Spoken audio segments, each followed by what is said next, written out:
This is Next Radio. With Broadcast Bionics. Innovative solutions for creative people.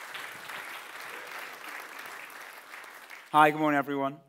So you wouldn't necessarily attribute Google with radio. You probably at the moment don't know what to attribute Google with because we're either getting self-driving cars or self-flying unmanned delivery vehicles, which are not drones, as you all know, and various other elements. But we want to have a think in the next 8 minutes and 41 seconds as to how we can use Google to help you do what you do best, which is create stories, turn data into stories, research stories, and fundamentally get your audience engaging with stories. So I'm going to fly through these slides as quickly as I can. So the first one, the knowledge graph. So the knowledge panel, you'll know what this is. If you've been doing a search in recent months, which we turned this on a few months back, you'll always have the original 10 blue links on the left-hand side, but you might remember on the right-hand side you have this panel, where if Google can algorithmically be quite certain that we know what you're looking for, we'll deliver what we think is the answer already, with various source quotes and various helpful things that might help you build a story. And I always tell journalists it's really helpful to them. But before we do that, let's throw a little bonus round in. Who knows who this woman is? And no one has ever got this right in a year and a half of me asking this question. Does anyone know who this is? Shout out if you do. Excellent. Sorry? No. Thank you. You're back in the game. So that's the real-world scenario. What if you don't know who this person is? And by the way, this isn't facial recognition. Google doesn't do facial recognition deliberately for security concerns. But what if you saw this picture and you were told to write a 400-word piece on this person? So you could just take the image from your desktop, drag it into Google Search, because now we can search by images, and you'll find out this. This is the page that'll be returned to you. So you see at the top it was a JPEG, and it's Maria Montessori. So on the left-hand side, you've got your 10 blue links. You've got visually similar images, which can be offensive to people, because it used to show half of those were Albert Einstein in the old days, but we've tightened that up. But on the right-hand side, you've got Maria Montessori. You've got the basic biography and interesting dates. You've got books. People who also search for her search for these people. And that's really interesting when you're a journalist, if you think about it. If your desk editor tells you, I need a 3-minute piece on what's going on in Ukraine with the local Donetsk politicians, if you know who one of them is, you can see who the world is searching for algorithmically, and you've got the whole story, narrative, kind of the architecture of it unveiling itself to you as you go. So you can actually research individuals, but also you start seeing chains and strings, not just individuals. So I really recommend using that. Moving quickly, formulas. Google is made by mathematicians and engineers, and you can use it yourself in the search bar. So you see you've got modifiers here. So if you've got a camera phone, I'll take a picture of this right now. Just typing in, turn the search engine into a formula. So the minus sign will take away that specific search. So example, Turkey minus recipe minus food is more likely to give you the country. If you put an asterisk, it's like the wild card, a bird in the hand is worth asterisk, will give you the answer. Or using or, this or that will give you, will narrow your search fields again. And if you type in,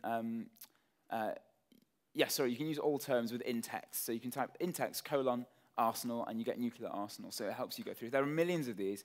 You can search by color, you can search by size, you can search by image type. Loads of things you can do. So I'd recommend everyone have a play with it because it makes your job a lot easier. One example of this, which turned out to be a great, before that, a lot of websites, they have rubbish search engines on them. So if you think one is the case, you can use Google to be the search engine of a website you're looking into. And I say this as someone who used to work in the government for the Home Office, where we had this enormous database, which is pretty much impossible for anyone to get access to. Maybe deliberately, I don't know, I can't possibly comment. But if you look at, you could go here, so what this site is doing is site:nasa.gov, and in speech marks space shuttle. That means it will pull onto a Google page every search return result for space shuttle on the whole nasa.gov website. Because you might find that the internal nasa.gov search engine is a bit shonky on the web page. So it stops you from dropping balls. Now, taking this to all the last two slides, moving them forward, you get a story like this, Once in a Blue Moon. This guy, John Tedesco, who no one ever heard of, came up with an incredible story in this pull quote here. No one outside City Hall had ever looked into this data before. Thanks to nifty Google search, now everyone can.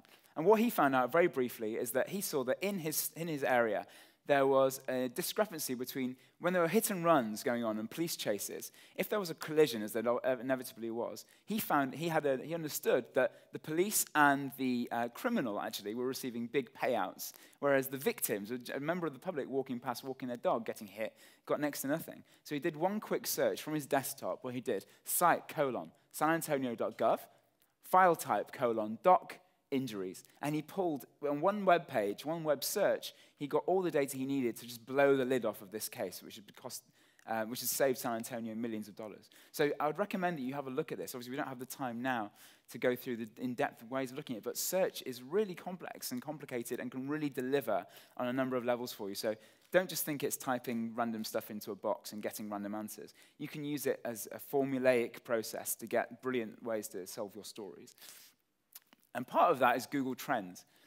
Now, we've done this on LBC, amongst other things, but this is something you can use yourself instantly. Because one thing that every journalist, whether it's print or audio or broadcast needs, visual broadcast, I should say, is they want opinion polls. They want facts that show that the public really care about this. And Google Trends is arguably the best thing you can use.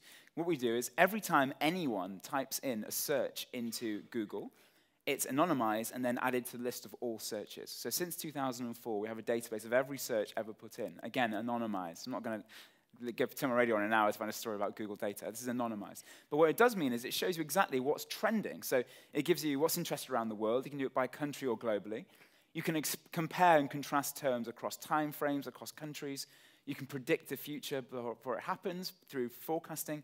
And Hot Trends tells you what's happening right now, today. So it's really live, and you can, if you've got 5 minutes to fill on a schedule, you can do it in an hour. So I'll give you an example. This is the front page of Google Trends, incidentally. So it's now broken down into 3 areas. So on the left-hand side, you see here what's trending now. On the middle bit, you see these top charts. So in the UK at the moment, we've only got annual, but it's moving to a live one, which is basically in about 30 or 40 categories, you get like the top 100, and it shows you what's going up and what's going down. So you can see rising trends and falling trends. And on the right-hand side, you've got the Explore in Depth, which some of you may have seen. Let me show you very briefly what that is. So random searches, Jedward Boys Own Westlife since 2004 globally. You'll see, actually, it's interesting. So this is what people search for and how they relate to each other. It doesn't give you raw figures, but if we're working with you directly, we might be able to help you on a case-by-case basis. But you'll see here that even though Boys Own had the biggest spike, overall Westlife had been the most popular by a long way. And Jedward, actually, they had a big spike in 2009 and 2010 when they first came to prominence in, I think, Eurovision. But then they dropped off. Now, you can do that on a 7-day period, on a 1-year period, annually. And you'll see there's loads of great things you can predict where the next story is coming from. So, but you can also do more serious, it's not just flippant stuff like looking at whether Jedward's more important than Westlife. If you look at prostate cancer versus moustache, so you see that every year there's a spike in November because of Movember, but prostate cancer doesn't move at all, which suggests that the Movember campaign isn't really being that successful because they're not actually moving anyone to think more about prostate cancer, just growing hilarious facial hair. Now, if you add an extra element, you add Movember, you see that Movember dwarfs the search results, but it mirrors exactly November, but it shows you how flatlining the prostate cancer searches are. Now, if you compare this with Race for Life and breast cancer, for example, you see a much bigger correlated spur. So actually, it's a really interesting way of looking at things. I recommend you play with this. It's just Google Trends Explore. YouTube, not just cute cat videos.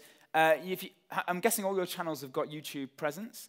If they do, it's not just putting videos on. You can actually do analytics. So going very quickly, you can see where they're popular. You can see whether the male and female breakdown. And most valuably, you can see when people stop watching your videos. Now, I went to Bloomberg. They were doing 8-minute long-form videos, and everyone was turning off after 2 minutes. So they then changed it to 2-3-minute punchy videos, and they saw their hit rate go up. So you can actually learn from your analytics. Analytics is a free toolbar. Everything I'm showing you is free and available now, just in front of you. So don't worry about signing up to any contracts. This is available for you now. And there's a dashboard as well, so you can see trends on YouTube. And of course, there's 100 hours of YouTube uploaded every minute of every day globally. So there's lots of material for you. And finally, Google+, which is not just another Facebook, Hangouts specifically. And I've got 10 seconds, so I'll just fly through this. I don't know if any of you used Hangouts before, but it's a great way of engaging with your audience, especially if your audio... Oh, that wasn't me.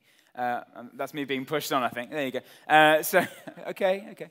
So it's just a great way. You can have up to 10 people on a conference call, essentially. But also, if you press Hangout on air, you can have it live on YouTube, and you can embed it on your website.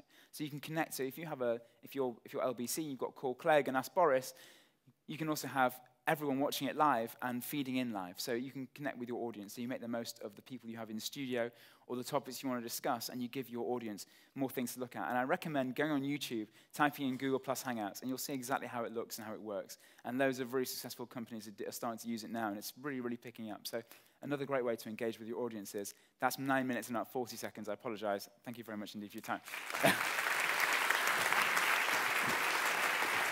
Thank you. This is Next Radio. with Broadcast Bionics. Innovative solutions for creative people.